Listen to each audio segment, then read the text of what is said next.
Jika telah kau tahu bagaimana kasih sayangnya dan syafaatnya semasa hidup beliau, sekarang dengarkan bagaimana beliau kasih sayangnya di dalam alam barzah saat ini. Jika kau tanya, sedang di manakah Nabi Muhammad pada saat ini? Tentu saja jawabannya beliau sedang berada di dalam alam barzahnya, sudah berada dalam alam kuburnya. Allah Subhanahu wa taala berfirman dalam surat At-Taubah 105, wa qul i'malu wa sayarallahu 'amalakum wa rasuluhu wal mu'minun wa saturadduna ila 'alimil ghaibi wasyahadati fayunabbi'ukum bima kuntum ta'malun. Dan katakanlah kepada umatmu, wahai Nabi Muhammad, berbuat baiklah kalian, sesungguhnya apa yang kalian lakukan semua akan dilihat dan diketahui oleh Allah dan oleh Rasulullah.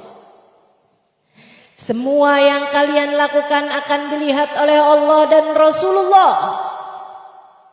serta orang-orang yang beriman. Kemudian kalian akan dikembalikan kepada Allah yang Maha mengetahui segala yang gaib maupun yang nyata, dan Dia akan memperlihatkan semua yang telah kalian lakukan itu. Allah memberitahu kita dalam ayat ini bahwa apapun yang kita lakukan di atas muka bumi ini akan dilihat oleh Rasulullah sallallahu alaihi wasallam. Iya, karena beliau ada untuk kita. Dan kematian bukanlah penghalang untuk tetap mengetahui dan mengawasi keadaan kita umatnya. Sebab baginya kita adalah yang terpenting. Bahkan sebelum kewafatannya, saat Israel datang untuk mencabut nyawanya, sesudah berpamitan terlebih dahulu, mohon izin terlebih dahulu, Nabi bertanya kepada malaikat Jibril yang saat itu datang mendampingi malaikat Israel, "Waman li ummati ba'di ya Jibril?" Jika aku meninggal dunia, siapa untuk umatku wahai Jibril? Jika aku meninggal dunia, siapa untuk umatku wahai Jibril? Dan malaikat Jibril menjawab, Innallaha yubri'ukas salam. Allah berkirim salam kepadamu wahai Nabi Muhammad, dan menyampaikan pesan bahwa engkau tak akan dikecewakan atas umatmu. Dan meski umatmu adalah umat yang terakhir, kelak merekalah yang pertama kali dilewatkan di atas jembatan Sirat sebelum umat yang lain. Bahkan pintu surga masih akan dihalangkan dari umat terdahulu sampai masuknya umatmu di dalamnya. Sesudah ditenangkan dengan kabar gembira untuk umatnya, barulah beliau lega, kemudian berkata, Balir Rafiqul A'la, Balir Rafiqul A'la. Jika begitu, segera pertemukanlah aku dengan Allah Subhanahu wa taala, Zat yang Maha Agung. Engkau pun juga pasti sering mendengar bagaimana Nabi Muhammad di saat sakaratul maut dicabut nyawanya. Saat beliau merasakan pedihnya sakaratul maut, beliau bertanya kepada malaikat Israel, "Afi mithli hadza sakaratul mauti ummati?" Wahai Israel, seperti inikah pedihnya, sakitnya sakaratul maut umatku? Malaikat Israel menjawab, "Qad khafafna 'alaika ya Rasulullah." Kami sudah meringankannya untukmu wahai Rasul. Dan Nabi Muhammad, doanya yang terakhir untuk kita, doanya dalam hidupnya yang terakhir untuk kita, ya Allah, Allahumma thaggilhu alayya wa khaffifhu ala ummati. Ya Allah, ringankanlah sakit sakaratul maut umatku. Dan jika untuk itu engkau harus memberatkan sakaratul mautku, beratkan untukku, asal ringankan bagi umatku. Siapa yang rela sakitnya diperberat agar sakitmu kelak diringankan? Ayah ibumu belum tentu melakukan itu untukmu. Anak cucumu belum tentu melakukan itu untukmu. Akan tetapi Nabimu lah yang pernah melakukan itu. Alangkah beruntungnya kita sebagai umatnya. Demikian besar kasih sayang kepada kita umatnya sahabatnya menjelang kewafatannya. Dan bahkan sekarang ini, jika kau tanya apa yang saat ini sedang dilakukan oleh Nabi Muhammad sallallahu alaihi wasallam di dalam alam barzahnya, dengarkanlah keterangan beliau yang telah beliau sampaikan dulu di masa hidupnya sebagai salah satu hadis sahih yang beliau tinggalkan untuk kita umatnya. Hayati khairul lakum wa mamati khairul lakum. Kata Nabi Muhammad suatu ketika kepada para sahabatnya, aku hidup baik bagi kalian, kelak aku wafat pun baik bagi kalian. Aku hidup baik bagi kalian umatku, kelak aku wafat pun baik bagi kalian umatku. Para sahabat berkata, hayatukum khairul lana. Hidupmu baik untuk kami, itu pasti wahai Rasulullah. Namun bagaimana mungkin engkau meninggal dunia dan baik untuk kami pula wahai Rasul? Nabi Muhammad menjawab, urridat alayya a'malukum wa ana fi gabri. Urridat alayya a'malukum wa ana fi gabri. Apa yang kalian lakukan, apa yang dikerjakan oleh umatku sesudah aku wafat nanti akan diajukan, akan dilaporkan, akan disampaikan kepadaku sedangkan aku berada dalam alam kubur, katanya. Kelak aku wafat, di dalam alam kuburku semua yang kalian lakukan akan diajukan kepadaku, termasuk yang kita lakukan pada hari ini sampai kepada Nabi Muhammad, termasuk yang kamu lakukan kemarin-kemarin itu, termasuk yang kamu lakukan esok-esok hari nanti. Semuanya akan sampai kepada Nabi Muhammad. Kemudian tidak hanya sekedar tahu, Nabi Muhammad berkata, fa in wajadtu khairan hamidtu rabbi. Apabila aku dapati amal perbuatan kalian baik, aku akan berterima kasih kepada Allah Subhanahu wa taala. Seperti seorang ayah ketika melihat anaknya berprestasi, ia akan berterima kasih kepada Allah. Ya Allah, alhamdulillah anak saya begitu, alhamdulillah. Makasih ya Allah, kau jadikan anak saya seperti itu, alhamdulillah. Demikian Nabi Muhammad kepadamu, teman-teman. Ketika kamu berbuat baik, Nabi Muhammad yang berterima kasih kepada Allah Subhanahu wa taala. Saya sering mendengar guru saya Sayyidil Habib Umar bin Hafid ketika menasehati kami para murid-muridnya. Beliau sering kali berkata, lakukanlah sesuatu membuat senang Nabi Muhammad SAW dari alam barzahnya. Lakukanlah sesuatu untuk membuat Nabi Muhammad tersenyum karenamu dari dalam alam barzahnya. Teman-teman saudara sekalian, silahkan pikirkan masing-masing. Selama ini kabar apakah yang kau sampaikan kepada Nabi Muhammad? Apakah kabar yang Nabi Muhammad terima darimu layak membuatnya tersenyum?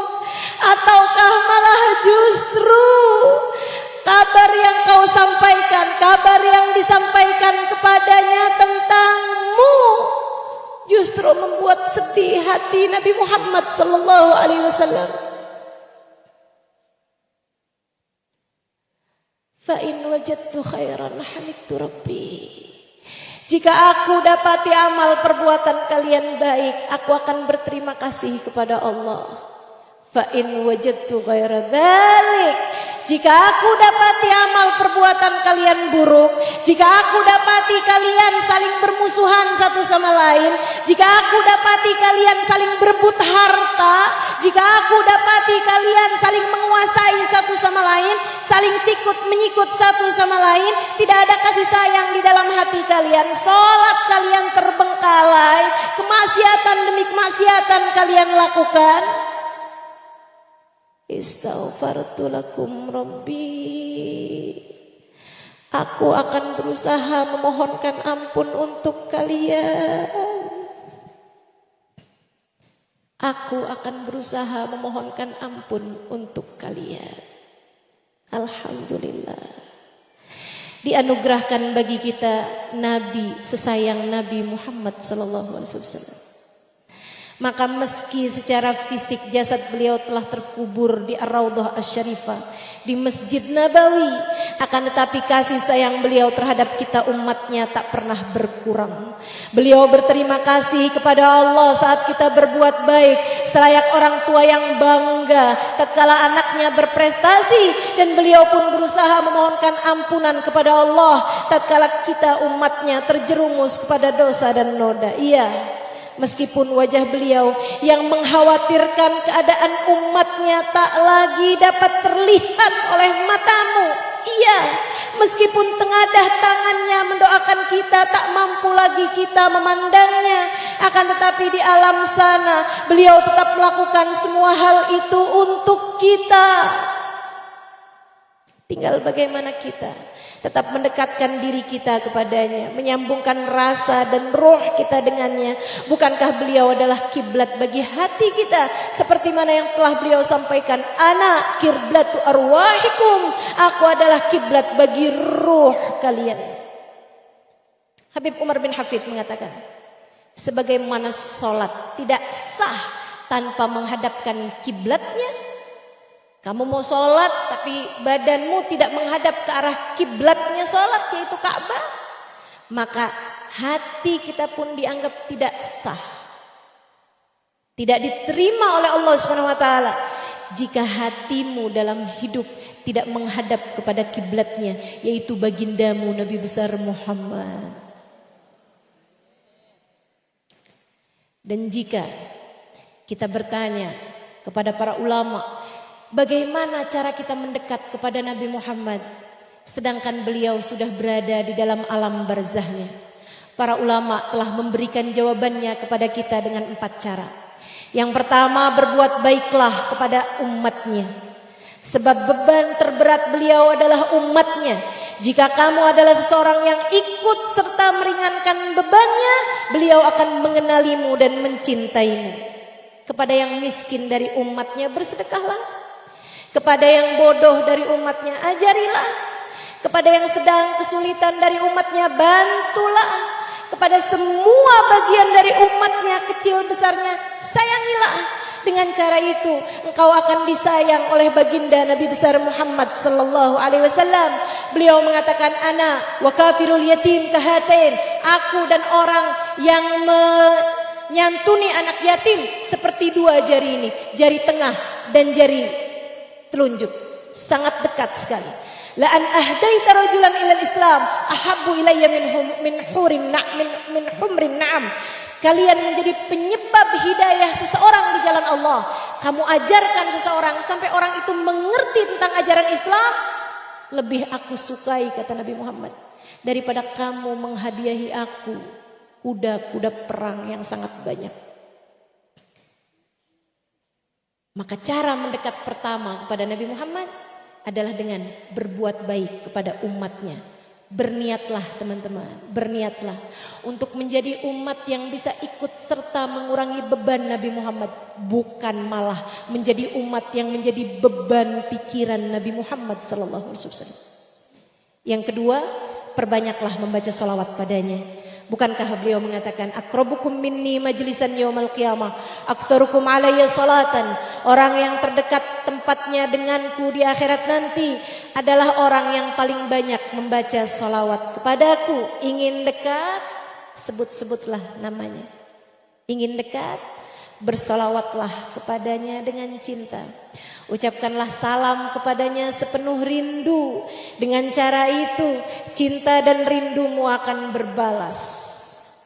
Yang ketiga, berziarah ke makam Nabi Muhammad sallallahu alaihi wasallam. Allahumma rzuqna ziyaratahu fi kulli sana. Allahumma rzuqna ziyaratahu fi kulli sana. Allahumma rzuqna ziyaratahu fi kulli sana.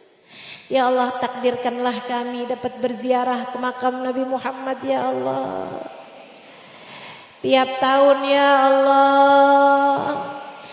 Yang belum pernah sampai di sana, sampaikanlah ya Allah. Jangan lihat tabungannya ya Allah.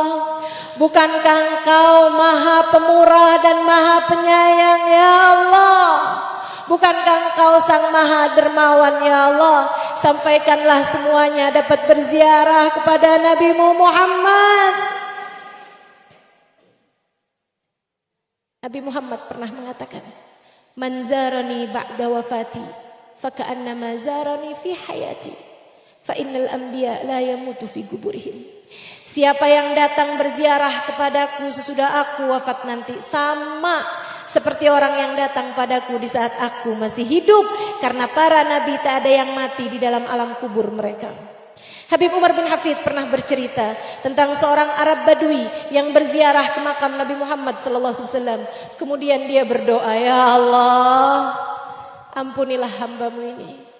Ya Allah, jika Engkau mengampuni saya ya Allah, saya selamat." Nabi Muhammad SAW senang sebagai kekasihmu ya Allah. Saya hambamu selamat, kekasihmu senang karena bagaimanapun saya adalah umatnya dan beban pikirannya adalah dosa-dosa saya. Ya Allah, jika Engkau mengampuni dosa saya selamat. Nabi Muhammad senang. Setan kesel ya Allah, setan marah. Jika Engkau tidak mengampuni aku ya Allah, aku celaka. Nabi Muhammad sedih, setan berbahagia. Ya Allah, rasanya tidak mungkin Engkau sebagai yang Maha Dermawan bikin celaka saya, bikin sedih hati Nabi Muhammad, bikin girang setan ya Allah, bikin senang setan. Maka ampuni saja ya Allah agar saya selamat, agar hati Nabi Muhammad senang, agar setan kesel ya Allah. Habis selesai berdoa begitu, salah satu ulama yang kebetulan sedang berziarah, yaitu Syekh Al-Utbi, dia terbangun dari tidurnya, sempat tertidur saat itu, dia terbangun dari tidurnya, segera menyusuli A'rabi tersebut. Kemudian berkata, "Ya A'rabi, wahai A'rabi." Dia bilang, "Apa doa yang telah kamu ucapkan di depan makom Nabi Muhammad tadi?" "Kenapa gitu Syekh?" "Karena saya tadi bermimpi Nabi Muhammad SAW."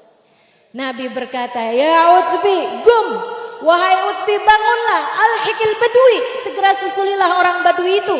Katakan padanya bahwa Allah telah mengampuni seluruh dosa-dosanya karena bagusnya doa yang telah dia mintakan di depan makamku."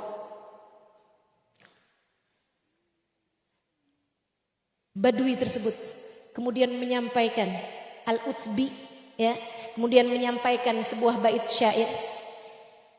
Nah, ini ada riwayat yang mengatakan bahwa ini adalah bait syair A'rabi itu. Ada juga yang mengatakan bahwa ini adalah bait syair dari Al-Utbi. Dan subhanallah, bait syair ini sekarang tertulis di makam Nabi Muhammad SAW. "Ya khaira man dufinat fit turbi a'damahu, fataba min tibihal ki'an wal akamu. Nafsi fida'un li qabrin anta sakinuhu, fihil afaf wa fihil judu wal karam." Wahai semulia-mulia manusia yang bersemayam dalam tanah, yang karenanya tanah ini menjadi semerbak mewangi, aku berani menjadi tebusan untuk kubur tempatmu bersemayam. Tempat ini dipenuhi dengan kebijakan, keindahan, dan kedermawanan. Semoga Allah sampaikan kita ke sana. Cara terakhir untuk mendekat kepada baginda Nabi besar Muhammad sallallahu alaihi wa ala alihi wasallam adalah yang sedang kita lakukan saat ini, teman-teman. Menghadiri Maulid Nabi Muhammad sallallahu alaihi wasallam. Allah Subhanahu wa taala berfirman, "A'udzu billahi minasyaitonir rajim. Walau annahum idzalamu anfusahum ja'uka fastaghfirullaha wastaghfara lahumur rasul lawajadullaha tawwabar rahima." An-Nisa ayat 64. Andai saja umatmu saat mereka telah menzalimi diri mereka sendiri dengan mengerjakan dosa datang padamu, lalu mereka beristighfar kepada Allah dan Rasulullah yang mereka datangi beristighfar untuk mereka, pasti mereka akan mendapati Allah Maha Pengampun lagi Maha Penyayang. Semasa hidup beliau, Datang kepada Nabi Muhammad diartikan datang secara muwajahah. Akan tetapi sudah kewafatannya, datang kepada beliau bisa berarti yang tadi saya sebutkan, berziarah ke makam Nabi Muhammad SAW. Atau sekurangnya seperti yang sedang kita lakukan pada hari ini, berkumpul untuk bersolawat dan mengucapkan salam bersama. Kita harapkan baginda kita Nabi Muhammad alaihissalam akan menjawab salam kita. Kata Allah di ayat yang tadi, andai saja umatmu yang telah berbuat banyak dosa, adakah di antaramu di sini yang dosanya sedikit? Siapa di antaramu di sini yang berani berkata bahwa saya yang paling sedikit dosanya di antara semua yang hadir? Ataukah justru kita semua merasa bahwa dosa kita lah yang paling banyak dari semua yang hadir di tempat ini? Teman-temanku, saudariku sekalian yang saya muliakan, jika kamu merasa seperti itu, ketahuilah Allah Subhanahu wa taala telah memberi solusi padamu. Andai umatmu para pendosa datang kepadamu wahai Nabi Muhammad, memohon ampun kepada Allah dan engkau memohonkan ampun untuk mereka, maka pasti mereka akan mendapati Allah mengampuni dosa-dosa mereka dan menyayangi mereka. Maka semoga saja kita hadir di majelis ini pada hari ini membawa dosa-dosa, dan kita tinggalkan saja dosa-dosa kita di tempat ini. Keluar dari tempat ini sudah ringan beban dosa-dosa kita, bahkan sudah kosong catatan dosa-dosa kita, insya Allah, untuk kemudian kita menjadikannya tetap kosong sampai hari kita menghadap Allah Subhanahu wa taala, sampai datang ajal menjemput kita dalam keadaan bersih hingga kita layak untuk berjumpa dengan manusia paling bersih, baginda Nabi besar Muhammad sallallahu alaihi wasallam. Maka jika kamu hadir di majelis ini sambil berharap-harap Allah mengampuni dosa-dosamu, kemudian nanti kamu akan mengucapkan salam kepada Nabi Muhammad, sangat berkemungkinan salam kita semua akan dijawab olehnya sesuai dengan janjinya, sesuai dengan janjinya, sesuai dengan janjinya. Bukan ucapan saya, bukan ucapan seorang ulama, bukan ucapan seorang wali, akan tetapi Nabi Muhammad telah menjanjikannya untuk kita. Ma sallama alaiha ahadun min ummati illa waradallahu alaiya ruhi hatta arda alaihi salam. Tidaklah umatku mengucap salam kepadaku dengan hati khusyuk, apalagi dengan bersama-sama seperti ini, teman-teman.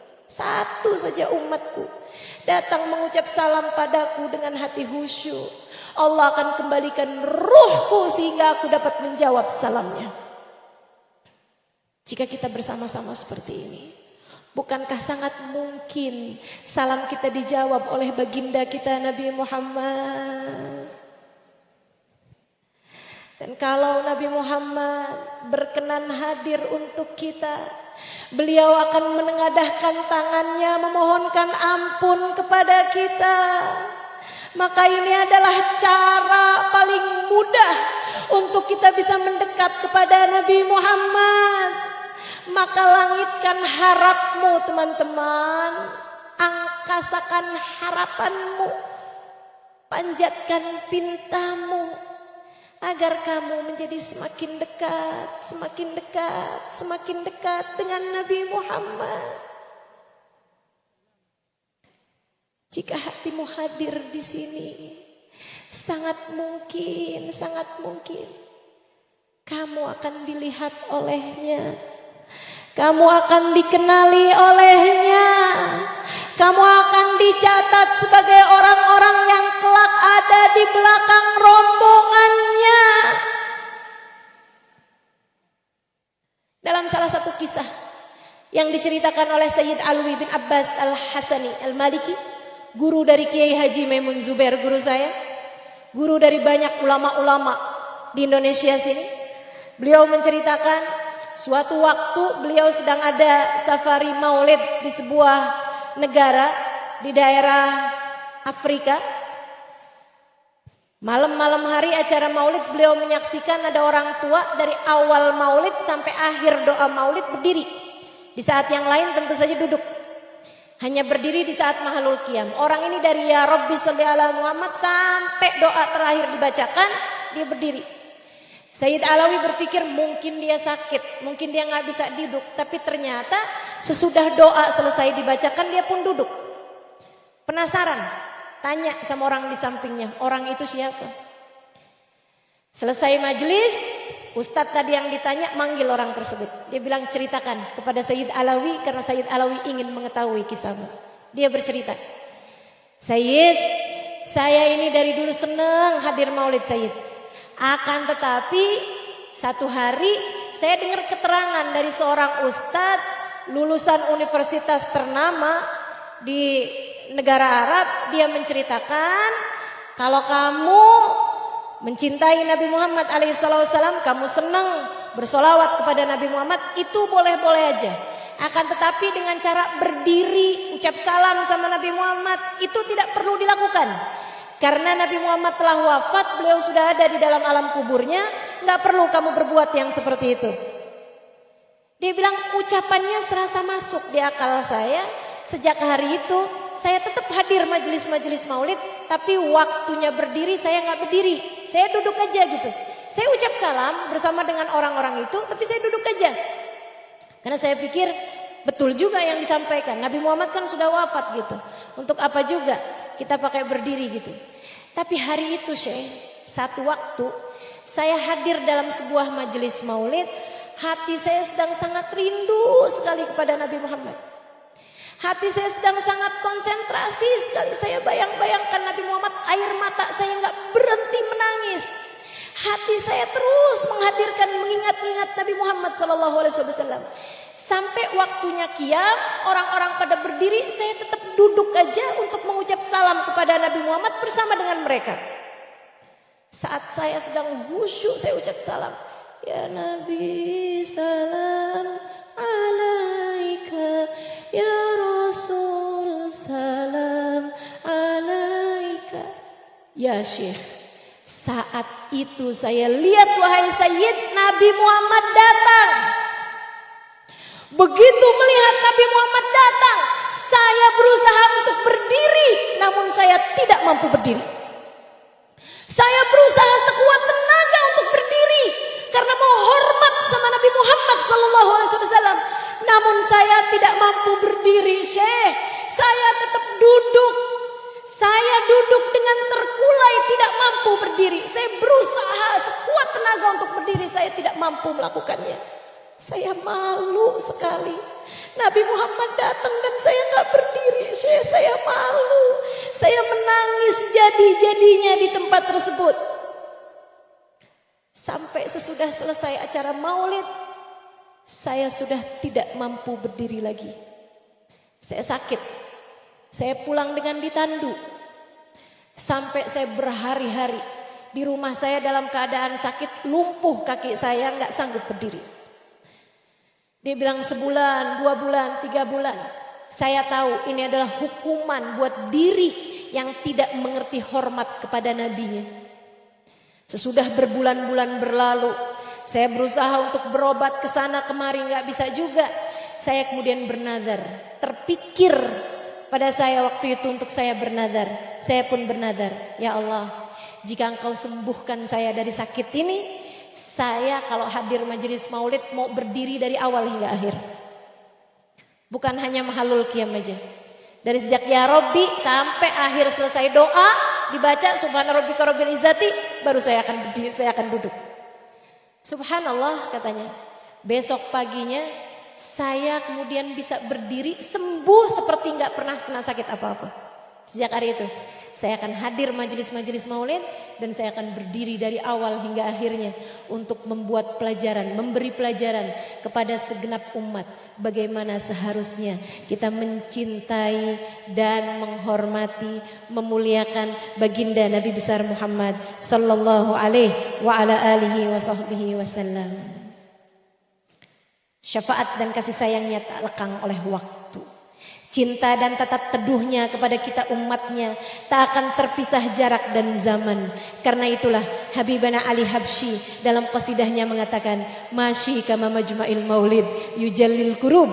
Tidak ada yang seperti majelis maulid dalam rangka mengangkat kesulitan. Kita minta kepada Allah, semua yang hadir di tempat ini, semua kesulitannya diangkat Allah. Semua permasalahannya diberi jalan keluar oleh Allah. Dengan berkahnya majelis maulid insyaallah. Dengan berkahnya majelis maulid insyaallah. Semua kesulitan umat Islam diangkat Allah. Semua kesulitan kita diangkat Allah Subhanahu wa taala. Dawak taubatak ya taib idza batatub. Ini adalah waktumu untuk bertaubat wahai para pendosa. Berniatlah di majelis ini agar engkau tak lagi kembali mengerjakan dosa. Dawak taubatak ya syarid idza bataub. Ini adalah waktumu untuk kembali wahai hamba yang telah kabur dari Tuhannya. Yahdur bihal Mustafa wa aluhu ahlul ghuyub. Di majelis yang seperti ini, di majelis yang seperti ini, dihadiri oleh Nabi Muhammad, keluarga Nabi Muhammad, dan arwah orang-orang soleh. Maka di majelis yang seperti ini mari kita langitkan doa. Mari kita hantar pinta. Semoga kita menjadi umat yang kepada Nabi Muhammad kita dekat. Semoga kita menjadi umat yang dari nabinya kita mendapatkan syafaat. Dan semoga kelak di akhirat kita masuk dalam rombongan baginda kita Nabi besar Muhammad.